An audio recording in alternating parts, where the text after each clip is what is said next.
আলু লাগানো, গম সোসাইটি আলুটা ওইখানে এটা 8 দিনের জন্য নেওয়া যাবে? কথা বলতে হবে, আমি কন্ট্যাক্ট নাম্বার বের করে দেবো। সব থেকে ভালো হয় এটা যদি হেলিপ্যাড হতো, মানে ভালো হতো। এটা হবে, জমিটা ভাড়া নিলেই বুঝে দিবে।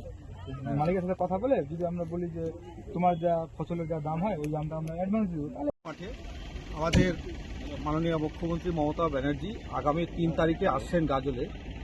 সাংগঠনিক মিটিং এবং জনসভা রয়েছে। সেক্ষেত্রে আজকে আমাদের এখানে হেলিপ্যাড এবং রাস্তা এবং যাতে বিভিন্ন জায়গা থেকে মালদা জেলার বিভিন্ন প্রান্ত থেকে সকলে আসবে, সমস্ত বিষয়টা খতিয়ে দেখার জন্য আজকে পুলিশ প্রশাসন, ডিএম, এসপি থেকে শুরু করে বিডিও থেকে শুরু করে আইসি থেকে শুরু করে সকলেই আজকে আমাদের এখানে এসছে। এবং আগামী 3 তারিখে দুপুরের দিকে আমাদের গাজল মাঠে আমাদের মাননীয় মুখ্যমন্ত্রী আসবেন।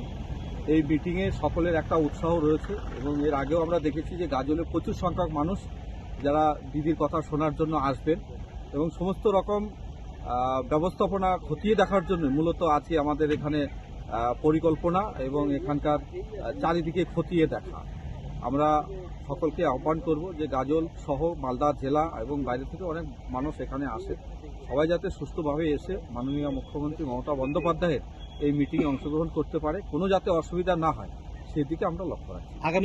আগামী 26-এ শুরু হয়ে গেছে এসআইয়ের পরে বিভিন্ন জেলাতে ইতিমধ্যেই মাননীয় মুখ্যমন্ত্রী মমতা বন্দ্যোপাধ্যায় উনি ধারাবাহিকভাবে সারা বছরই বিভিন্ন কার্যক্রম বিভিন্নভাবে আসেন। আমাদের মালদাতেও গাজলও অনেকবার এসেছেন। তো সেক্ষেত্রে নির্বাচনকে কেন্দ্র করেই মূলত এই মিটিংয়ের একটা মানে শুরুয়াত বলা যেতে পারে।